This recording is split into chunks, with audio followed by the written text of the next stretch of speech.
Good evening class. हमारा topic statistics चल रहा था। स्टैटिस्टिक्स में हम लोगों ने पूरा जो चैप्टर है वो पढ़ लिया है, सिर्फ उसका मॉड्यूल डिस्कशन और डीपीपी जो है डिस्कशन वो रह गया है। तो आज के लेक्चर में हम लोग मॉड्यूल डिस्कस कर लेते हैं, ठीक है। तो मॉड्यूल का सबसे पहला क्वेश्चन जो है जो मैं डिस्कस करा रही हूँ, पहले चैप्टर का नाम लिख लेते हैं, स्टैटिस्टिक्स, और आज मॉड्यूल डिस्कशन होगा। मॉड्यूल डिस्कशन का पहला क्वेश्चन, ठीक है। पहला क्वेश्चन है, अब हमें एक डेटा दे रखा है 12 स्टूडेंट्स का, ठीक है।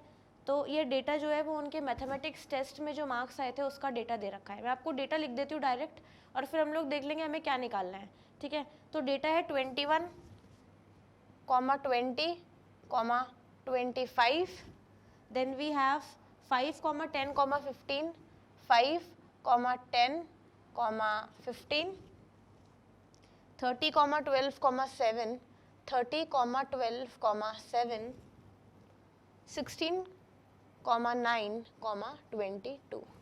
तो ये डेटा जो है वो मुझे दे रखा है। इसमें पूछा है range of the marks, marks की रेंज क्या है।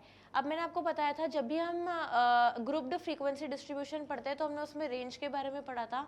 तो जो अपर लिमिट होती है माइनस लोअर लिमिट जो होती है वो क्लास मार्क्स के बारे में बताता है, ठीक है। लेकिन upper limit plus lower limit divided by 2 class marks के बारे में बताता है। और क्लास साइज जो होती है वो क्या होती है, upper limit minus lower limit, ये दोनों चीज़ें अलग होती हैं। अभी देखो रेंज को हम कैसे इससे रिलेट कर सकते हैं।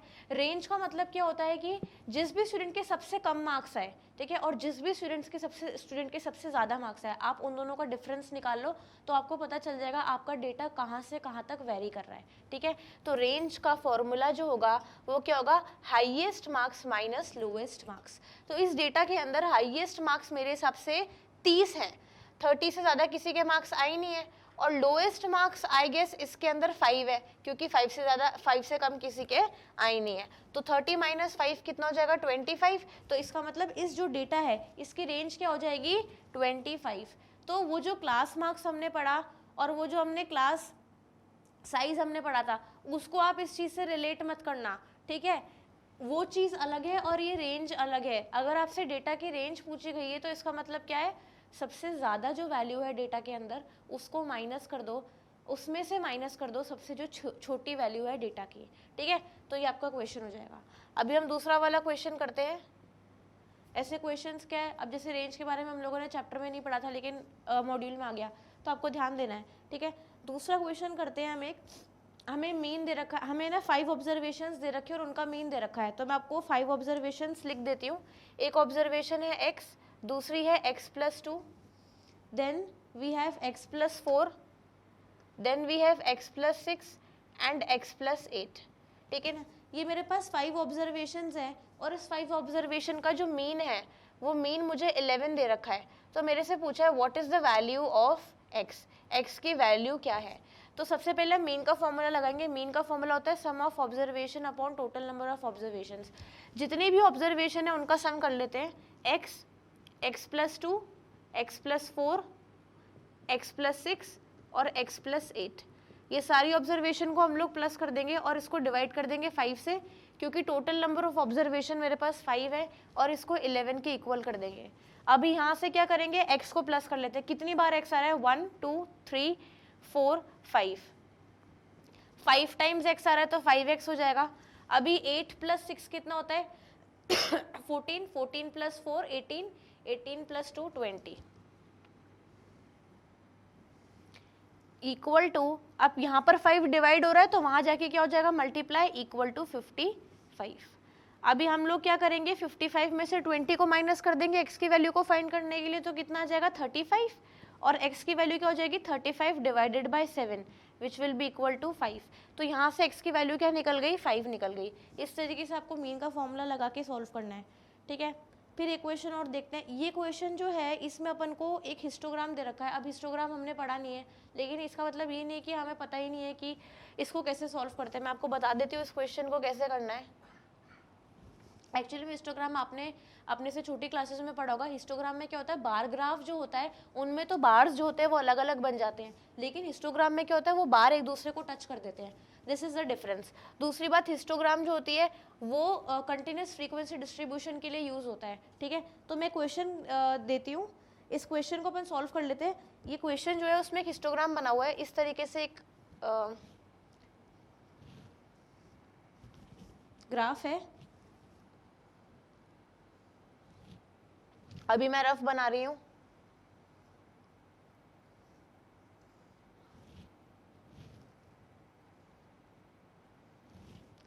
अभी इसके अंदर क्या है, 1 इधर है, इधर 2 है, इधर 3 है, फिर 4 है, then we last we have 5। 20 से 25, 25 से 30, फिर 35, फिर 40, इधर 45 और इधर 50। ठीक है, रफ सा डायग्राम है। ठीक है, अभी इस डायग्राम में क्या, number of housewifes and number of hours. ये क्या है, नंबर ऑफ हाउसवाइफ्स और इधर क्या है, नंबर ऑफ आवर्स। कि भाई लाइक ये जो है डेटा इसमें तो ये है कि the number of hours for which particular age group of women watch television. ठीक है, ये क्या है, नंबर ऑफ हाउस वाइफ्स, ये नंबर ऑफ आवर्स है कि भाई 20 से 25 जो लेडीज हैं वो इसकी जो हाइट है, इस हिस्टोग्राम की हाइट देखो वो 2 तक जा रही है। इसका मतलब कि 20 से 25 के बीच में जो वाइफ्स है, ठीक है ना, एज ग्रुप मतलब 20 से 25 एज ग्रुप में जो वाइफ्स आती है, ठीक है ना, वो 2 घंटे टीवी देखती है। फिर 25 से 30 में जो आती है वो 3 घंटे टीवी देखती है। 30 से 35 के बीच में आती है वो 4 घंटे देखती है। ठीक है ना, 35 से 40 5 घंटे देखती है, 40 से 45 3 घंटे देखती है और फिर 45 से 50 1 आवर देखती है। ठीक है, तो ये कंटिन्यूस फ्रीक्वेंसी डिस्ट्रीब्यूशन है। 20 से बड़ी एज वाली 20 से 25 का मतलब क्या है, 20 से बड़ी और 25 से छोटी। ठीक है, तो इस एज ग्रुप में जो वाइफ्स आ रही हैं वो 2 घंटे टीवी देखती है। तो आपको पढ़ना आ गया कि हिस्टोग्राम को कैसे रीड करेंगे। अब इसमें क्वेश्चन क्या पूछा है, maximum number of hours for which the women watched TV. Maximum number of hours, तो अब हमें ये देखना है कि हिस्टोग्राम की हाइट मैक्सिमम कहाँ पर है। मैक्सिमम इसकी कहाँ पर है, 5 घंटे। मतलब कि 35 से 40 की एज ग्रुप के अंदर जो लेडीज थी उन्होंने सबसे ज्यादा टीवी कब देखा, 5 घंटे टीवी देखा। तो मैक्सिमम हाइट जहाँ पर हिस्टोग्राम की होगी वहां पर वो हमारा आंसर होगा। 5 घंटे इन्होंने मैक्सिमम टेलीविजन देखा है, तो इसका आंसर क्या हो जाएगा, 5 हो जाएगा। ठीक है, एक और क्वेश्चन देखते हैं, क्वेश्चन नंबर 4। क्वेश्चन नंबर 4 है, हमें एक डिस्ट्रीब्यूशन दे रखा है, ये टेबल है, ये है हाइट और हाइट जो है वो सेंटीमीटर में है। ठीक है, और यहाँ पर है number of students. Number of students जो है वो कितने हैं।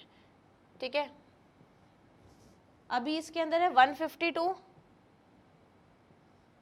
देन 153, देन 155,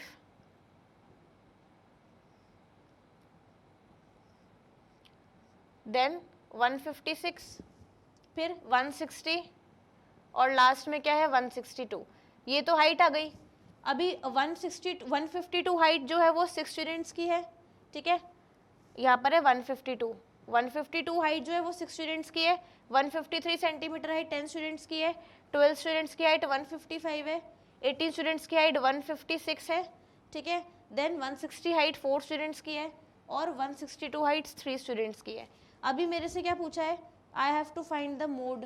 अभी मोड का मतलब क्या होता है कि जहाँ पर देखो, मोड का मतलब क्या होता है, मोड जो हमारे पास वेरिएबल होता है उसकी वो फ्रीक्वेंसी होती है जो सबसे ज़्यादा बार रिपीट हो रही है। मतलब कि अगर वेरिएबल जो है उसकी फ्रीक्वेंसी जहाँ पर सबसे ज़्यादा होगी तो वही वेरिएबल क्या हो जाएगा, मोड हो जाएगा। ठीक है, अब आपको ऑलरेडी यहाँ पर फ्रीक्वेंसी दे रखी है, हमारे पास वेरिएबल क्या है, हाइट है और उसकी फ्रीक्वेंसी क्या है, 152 सेंटीमीटर हाइट किसकी है, 6 स्टूडेंट्स की है। 153 हाइट जो है सेंटीमीटर वो 10 स्टूडेंट्स की है। तो ये जो 6, 10, 12, 18, 4 और 3 है ये तो फ्रीक्वेंसी है और ऊपर वाली जो हाइट है वो वेरिएबल है। तो मोड क्या होती है, वेरिएबल की वो वैल्यू जो सबसे ज़्यादा बार रिपीट हो। तो वेरिएबल की वो वैल्यू सबसे ज़्यादा बार रिपीट हो रही है जो 18 है। ठीक है ना, तो 18 जो है वो सबसे ज़्यादा बार रिपीट हो रही है। तो इसका आंसर क्या हो जाएगा, फ्रीक्वेंसी आंसर हो जाएगा इसका। इसकी फ्रीक्वेंसी क्या आ रही है 18, तो इसका मोड क्या हो जाएगा 18। क्लियर हुआ ये। अब आते हैं नेक्स्ट क्वेश्चन पे।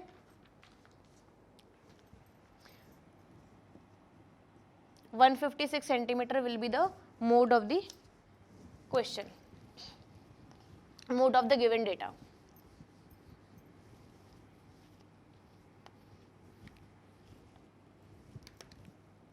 Question number 5। अच्छा अब देखो इसमें 10 एम्प्लॉयज़ हैं हमारे पास। 10 एम्प्लॉयज़ की मीन सैलरी जो है वो 5000 दे रखी है। तो मेरे को ऑलरेडी इनकी मीन सैलरी दे रखी है। Mean salary is equal to ₹5000। अभी इसने क्या बोला है कि सैलरी ऑफ द एम्प्लॉयज़, अच्छा अलग अलग सैलरी आपको दे दी है, ठीक है ना। पहले जो वर्कर है उसकी सैलरी कितनी है, 3000 है। अभी मैं इसमें रुपीज़ कुछ नहीं लिख रही हूँ, ठीक है। आप इस चीज़ का ध्यान रखना कि आपको क्वेश्चन में लिखना है। अभी मैं आपको सिर्फ समझा रही हूँ। पहले की सैलरी 3000 है, दूसरे की 4000 है, then 5000, then 6000, then we have 7000, उसके बाद 8000, फिर 3800, 2200 और लास्ट में क्या है 9000। अच्छा और x भी दे रखी है, ₹x, ठीक है। तो मेरे को 10 कितने एम्प्लॉयज़ हो गए, 1 2 3 4 5 6 7 8 9 10 एम्प्लॉयज़ हैं, उनकी मेन सैलरी 5000 दे रखी है। अब इसमें से 9 एम्प्लॉयज़ की सैलरी दे दी है, एक एम्प्लॉय की सैलरी नहीं पता, तो उसको फाइंड करने के लिए हम क्या करेंगे, इसे जस्ट पहला वाला क्वेश्चन किया था हम लोगों ने, मैंने इसी साइड किया था जिसमें हम लोगों ने x की वैल्यू निकाली थी अलजेब्रा से। अभी इसके अंदर क्या करेंगे, मीन का फॉर्मूला लगाएंगे। मीन क्या होता है, sum of all the observations upon total number of the observations. तो हम सारी ऑब्जर्वेशन का सम करेंगे, 3000 plus 5000 plus 4000 plus 6000 plus 7000 plus 8000 plus 9000 plus 3800 plus 2200 plus x। तो 1 2 3 4 5 6 7 8 9 10 ऑब्जर्वेशन हो गई, डिवाइडेड बाय 10 कर देंगे और इसको किससे इक्वेट कर देंगे, 5000 से, ठीक है। मैं ये साइड रब कर देती हूँ ताकि कैलकुलेशन में प्रॉब्लम नहीं आए। अभी इसको सॉल्व करेंगे अंग अगर, तो 5 और 3 होते हैं 8, 8 और 4 12, 12 और 6 18, 18 और 7 25, 25 और 8 होते हैं 33, 33 और 9 होते हैं 42। अभी 42,000 जो है इसमें हमें क्या प्लस करना है, 3800 और 2200, ठीक है। 48,000 जो है इसका पूरा सम आ गया है, ठीक है। 48,000 इसको आप सबको प्लस कर दोगे, प्लस x आ जाएगा, विल बी इक्वल टू 10 यहाँ चला जाएगा तो वो कितना हो जाएगा, 5000। 5000 इंटू 10 मतलब 50,000 हो जाएगा। अभी x की वैल्यू क्या हो जाएगी, 50,000 माइनस 48,000 कितना हो जाएगा, 2000 आ जाएगा। तो मेरे पास मतलब जो x थी उसकी वैल्यू कितनी आ जाएगी, 2000। तो जो लास्ट वाला वर्कर था उसकी सैलरी कितनी है, 2000 है।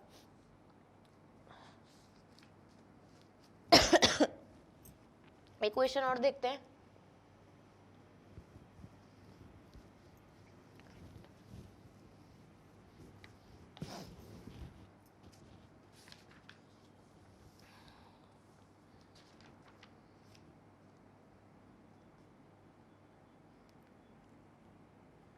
अच्छा एक क्वेश्चन है, इसमें लिखा है the age of in years of 10 teachers. School में 10 टीचर्स का डेटा निकाला उनकी एज का, ठीक है। तो एक टीचर की जो एज थी वो 32 थी, दूसरे की 41 थी, देन किसी की 28 भी थी, देन 54, उसके बाद 35 26 23 33 38 40, ठीक है। ये 10 टीचर्स का डेटा निकाला है उनकी एज का। क्वेश्चन है what is the age of the oldest teacher and that of the youngest teacher. Question ये है कि जो मेरे पास ओल्डेस्ट टीचर है उसकी एज बताओ और जो मेरे पास यंगेस्ट टीचर है उसकी एज बताओ। अब इसका मतलब तो यही है कि ये क्वेश्चन क्या है, डेटा एनालिसिस का है कि आपको डेटा को एक बार एनालाइज करना है, पढ़ना है और आंसर देना है। अभी डेटा के अंदर इतने अलग अलग जो है टीचर्स की एज दे रखी है, तो ओल्डेस्ट टीचर मतलब मुझे उस टीचर की एज निकालनी है जिसकी एज सबसे ज़्यादा हो। आई थिंक 54 इसमें सबसे ज़्यादा एज आ रही है, तो इसका मतलब ये जो 54 वाली जो एज होगी, ठीक है ना, 54 ईयर्स, ये सबसे ओल्डेस्ट टीचर की एज है। और अगर मैं यंगेस्ट टीचर की बात करूँ तो 23 ईयर्स का जो टीचर है वो सबसे यंग होगा, ठीक है। तो पहला क्वेश्चन तो ये हो गया।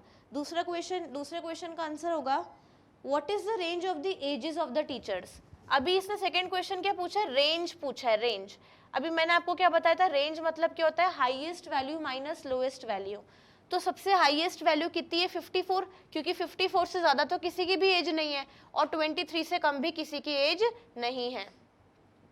31 जो है इसका रेंज आ जाएगा, इसका मतलब 31 ईयर्स का वो है, रेंज है ये, इतना डिफरेंस आ रहा है, ठीक है ना, हाईएस्ट वैल्यू और लोएस्ट वैल्यू में। तो ये हमारी डेटा की रेंज निकल गई। अभी थर्ड क्वेश्चन है what is the mean age of the teachers. अभी मीन का फॉर्मूला वही जो मैंने आपको बताया, सबकी एजेस को क्या कर दो, आप ऐड कर दो, ठीक है, और फिर क्या करो, उसको डिवाइड कर दो आप 10 से, क्योंकि हमने 10 जो टीचर्स हैं उनकी एज का क्या निकाला है, डेटा निकाला है, तो डिवाइड बाय 10 कर देंगे। अब इन सबको प्लस कर देंगे और 10 से डिवाइड कर देंगे, तो आपका वो आपका मीन निकल जाएगा, ठीक है। अभी ये क्वेश्चन जो है उसमें कैलकुलेशन थोड़ी लंबी है, तो तब तक हम दूसरे क्वेश्चन कर लेते हैं। ये मैंने आपको फॉर्मूला बता दिया, आप इसको सॉल्व कर लेना, आपका आंसर आ जाएगा।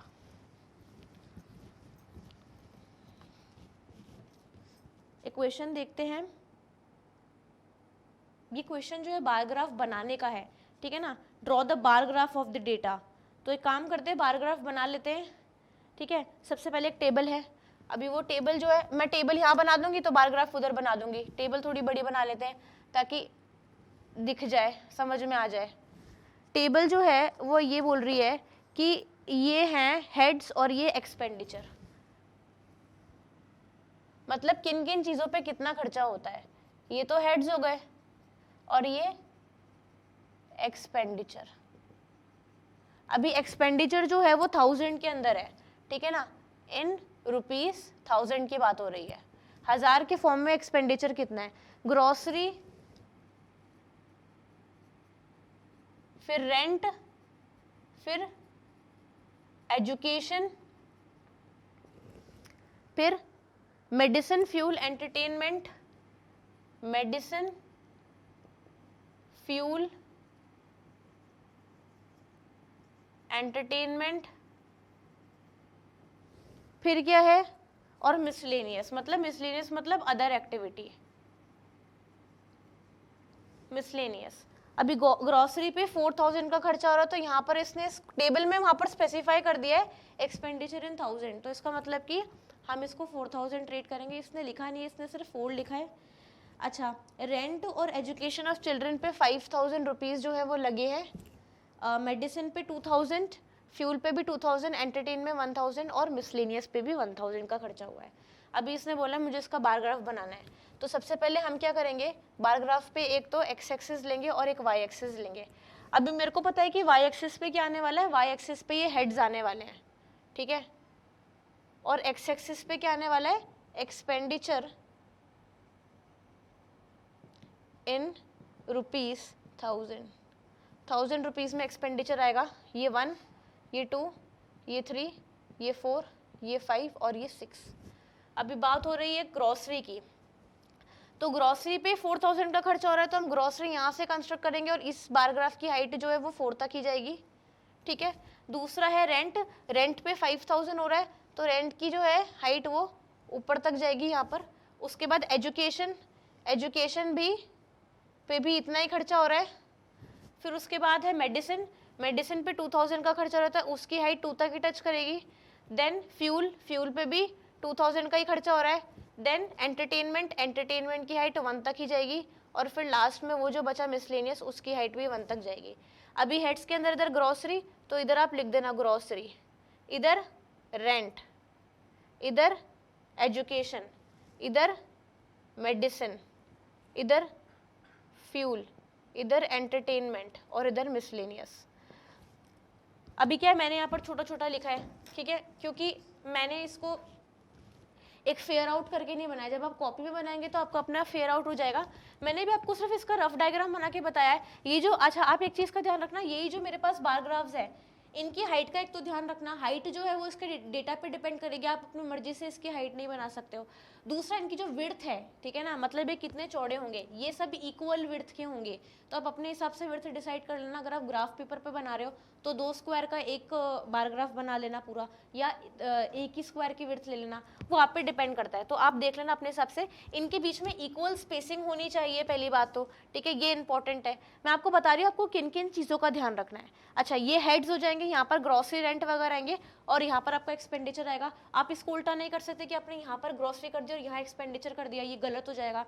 अच्छा, एक चीज़ और आप हमेशा ध्यान रखना, जब भी आप बार ग्राफ बनाओ तो आप एक स्केल डिसाइड करके रखना कि आपने एक स्क्वायर जो है, अभी यहाँ पर हमने क्या किया, ये जो है हमारा बार ग्राफ आएगा ना, जब हमें वहाँ पर एक ग्राफ शीट मिलेगी तो उस ग्राफ में क्या एक ऐसा स्क्वायर बनता है।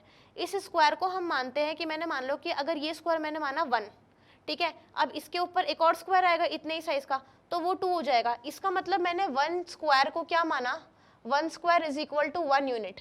अभी 1 यूनिट हमने यहाँ पर क्या मानी, ₹1000, ठीक है। ये 1000 है, ये 2000, ये 3000, ये 4000, ये 5000, ये 6000, तो मैंने एक स्क्वायर को 1000 माना है। ये स्केल आप स्पेसिफाई करना, क्यों, क्योंकि जब भी कोई इसको रीड करेगा इस बार ग्राफ को तो उसके लिए इजी हो। ज़रूरी नहीं है कि वो आपका टेबल देखे और आप बार ग्राफ बनाया ही ऐसा, मतलब ये होता है कि बार ग्राफ बनता ही ऐसा है, जो परफेक्ट बार ग्राफ होता है कि आपको डेटा पढ़ने की एक बार ज़रूरत नहीं पड़े, आप बार ग्राफ को देख करके ही समझ जाओ कि इसमें क्या पूछ रहा है वो, ठीक है। तो इस तरीके से आप बार ग्राफ कंस्ट्रक्ट कर सकते हैं। ये क्वेश्चन हो गया making of the bar graph. Making of the bar graph जो है वो तो एक ही टाइप के सारे क्वेश्चंस आएंगे कि बार ग्राफ बनाना है, और आपको जो मैंने बताया जो 2-3 चीजें उनका ध्यान रखना है वो तो आपको पता ही है, वो आप नोट डाउन कर लेना, वो इंपॉर्टेंट है मेन तो, ठीक है। इसके अलावा अब हम एक काम करते हैं, हम कुछ NST-SC के क्वेश्चंस कर लेते हैं जो प्रीवियस ओलंपियाड्स में आ रखे हैं, ताकि थोड़ा सा क्लियर हो जाए कि ओलंपियाड्स में भी डेटा हैंडलिंग या स्टैटिस्टिक्स से रिलेटेड क्या क्या क्वेश्चंस आते हैं, ठीक है। तो अभी एक क्वेश्चन है बहुत ईजी है, ये NST-SC 2009 में आ चुका है। अभी मैं क्वेश्चन लिख देती हूँ। क्वेश्चन ये बोल रहा है, the mode of a set of observation, the mode of the set of the observations is the value which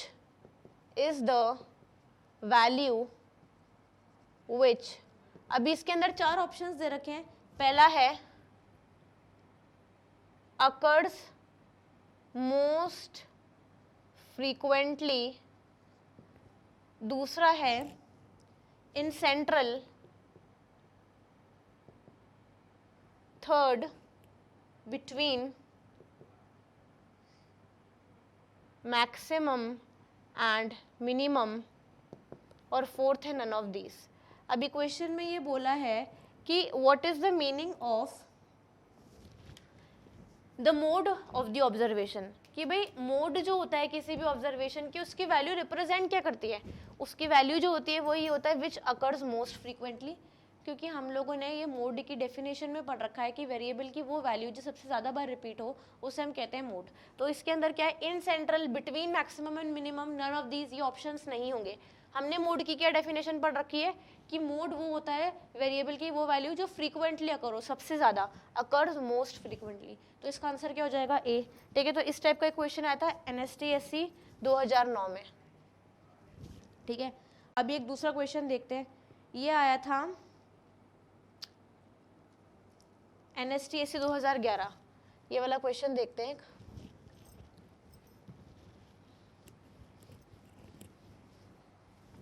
ये क्वेश्चन बोल रहा है, the data this is arrange is in the ascending order and has a median 64, find the value of x। अच्छा, एक चीज देखते हैं, दे रखा है 29, 32, 48, 50, 2x, फिर 2x plus 4, then 72, 7, 64, then 7, 84 और 95।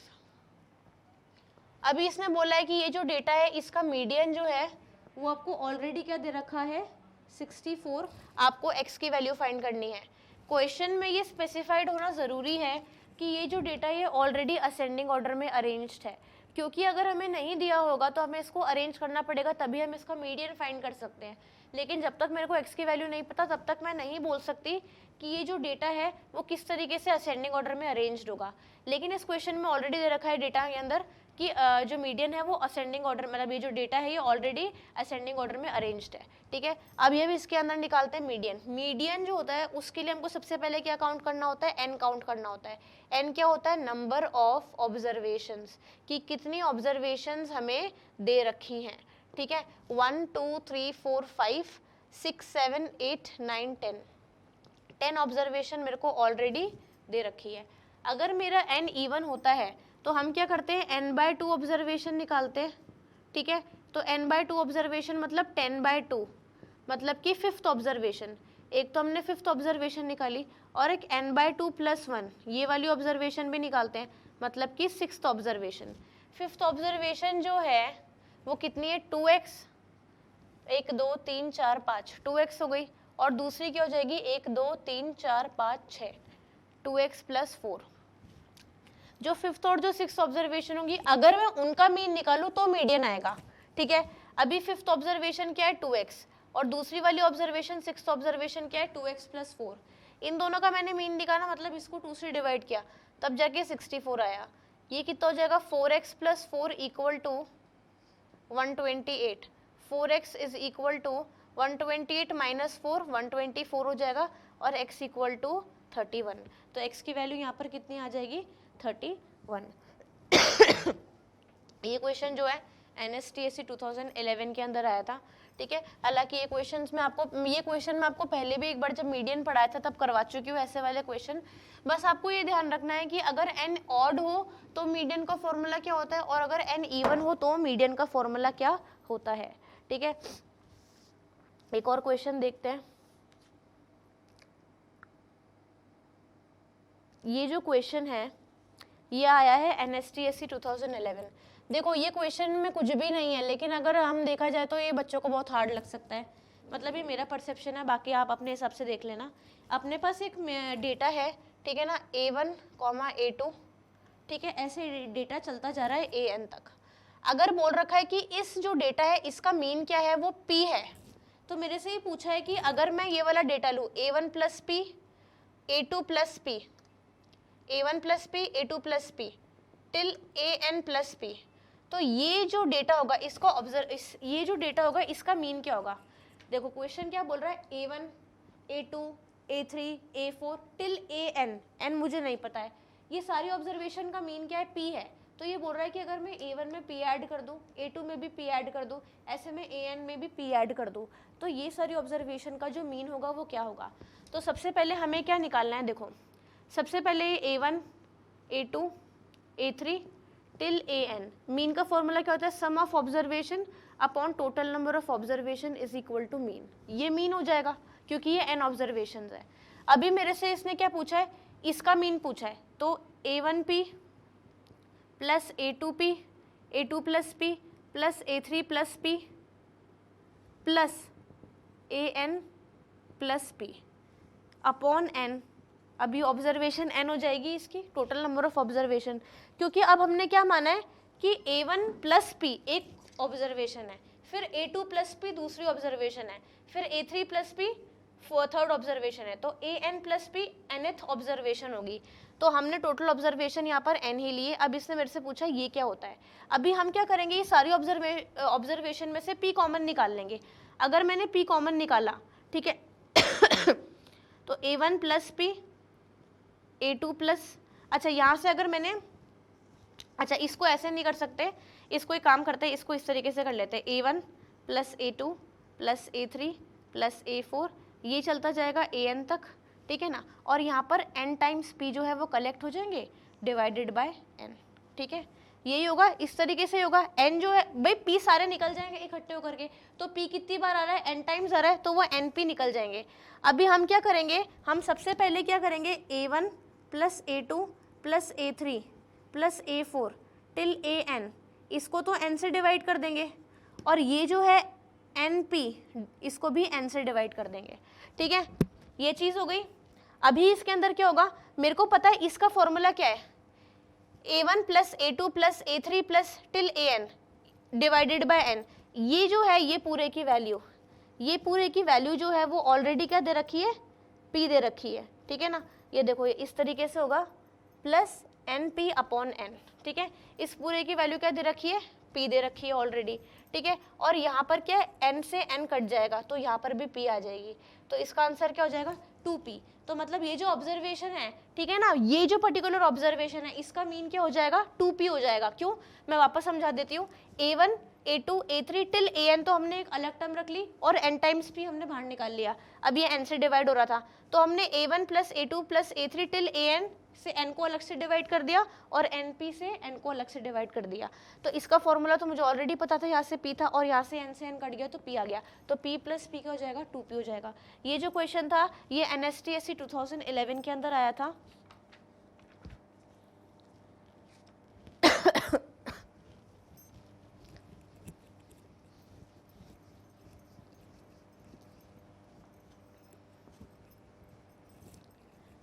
एक दो DPP के क्वेश्चंस भी देख लेते हैं, DPP के अंदर अगर अच्छे क्वेश्चंस मिले तो।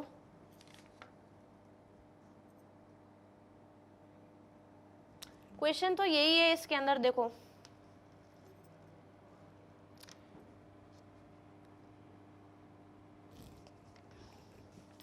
एक क्वेश्चन है उसके अंदर बार ग्राफ बना रखा है।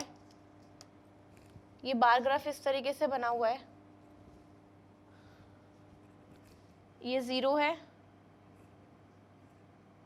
2 4 6 8 10 12 14।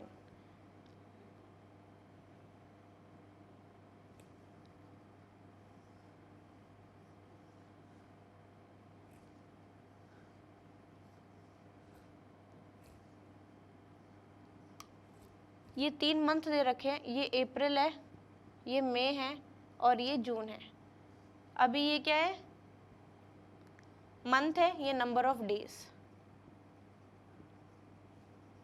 How many more days did it rain in May than June.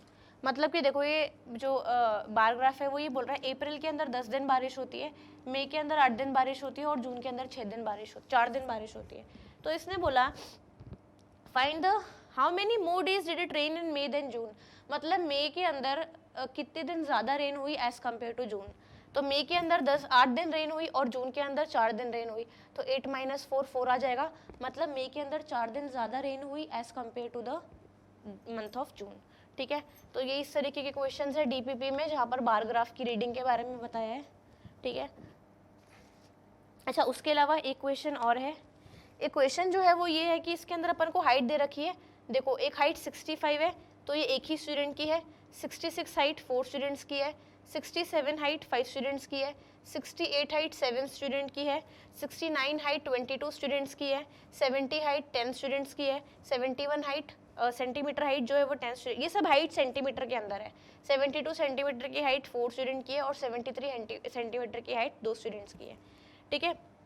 Actually में स्टूडेंट्स नहीं है, ये प्लांट्स है, क्योंकि प्लांट्स की हाइट ही इतनी छोटी आ सकती है, ठीक है। हमारी तो ह्यूमंस की तो 100 से ऊपर आती है। तो ये सारे प्लांट्स हैं अलग अलग, उनकी अलग अलग हाइट दे रखी है। अभी मेरे से पूछे फाइंड द मीन हाइट। अभी मीन हाइट का फॉर्मूला जो मैंने आपको बताया था summation of FI XI upon summation of FI, वो आप ध्यान रखना। तो अभी इसके अंदर क्या है ये मैं आपको पूरा फॉर्मूला नहीं बताऊंगी, सिर्फ मैं इतना बता रही हूँ कि इसके अंदर फ्रीक्वेंसी क्या होगी और इसके अंदर XI क्या होगी। अभी इसके अंदर हमने ऑब्जर्व क्या किया कि प्लांट्स की हाइट क्या क्या थी, ठीक है। तो ऑब्जर्वेशन क्या हो जाएंगी, ये मेरी XI हो जाएगी और ये मेरी FI हो जाएगी कि कौन से प्लांट की कितनी हाइट आई। 65 सेंटीमीटर की हाइट कितने प्लांट्स की आई, ठीक है ना। ये 1 प्लांट की है, ये 4 प्लांट्स की 66 सेंटीमीटर हाइट है, ये 5 प्लांट्स की हाइट है, ये 7 प्लांट्स की हाइट है। तो ये फ्रीक्वेंसी हो जाएगी, ठीक है। तो हम क्या करेंगे FI XI निकालेंगे कॉरेस्पॉन्डिंग, ठीक है ना। इसका मतलब कि 1 मल्टीप्लाई बाय 65, ये FI XI हो गया। देन 4 मल्टीप्लाई बाय 66, सबको ऐड कर देंगे, 5 multiply by 67, then 7 multiply by 68, 22 को 69 से मल्टीप्लाई करेंगे, 70 मल्टीप्लाई बाय 10, ये इस तरीके से चलता जाएगा और डिवाइड किससे कर देंगे, समेशन ऑफ एफ आई, मतलब जितनी भी फ्रीक्वेंसी है हमारे पास उन सबका क्या कर देंगे, एडिशन कर देंगे। तो इस तरीके से इसके अंदर मीन निकलेगा। इसके अंदर हम मीन डायरेक्ट इसलिए नहीं निकाल सकते क्योंकि हमको फ्रीक्वेंसी भी दे दी गई है। पिछले वाले क्वेश्चंस में क्या हमें फ्रीक्वेंसी नहीं दी थी, तो हम लोगों ने डायरेक्टली मीन निकाली, sum of observation upon total number of observation. अभी इसके अंदर क्या किया है, इसके अंदर इसने F I X I upon summation of F F I, ये वाले फॉर्मूले से मीन निकाला। तो आप इस तरीके से निकाल सकते हैं। डीपीपी में तो यही 2 क्वेश्चन है। इसके अलावा एक क्वेश्चन अपन और देख लेते हैं, ये NST-SC में आया हुआ है, लेकिन क्या है कि मैंने एक क्वेश्चन आपको ऑलरेडी करवा दिए, आपको आइडिया भी होगा, लेकिन फिर भी एक बार देख लेते हैं। जैसे एक क्वेश्चन आया हुआ है, find the average of the even numbers from the 1 to 30। अभी 1 से 30 के बीच में जितने भी इवन नंबर्स हैं उनका एवरेज निकालो। तो हम देख लेते हैं इवन नंबर्स क्या हैं, 2, 4, 6, 8, 10, मतलब वही है 2 के मल्टीपल्स का क्या निकालना है, सम निकालना है।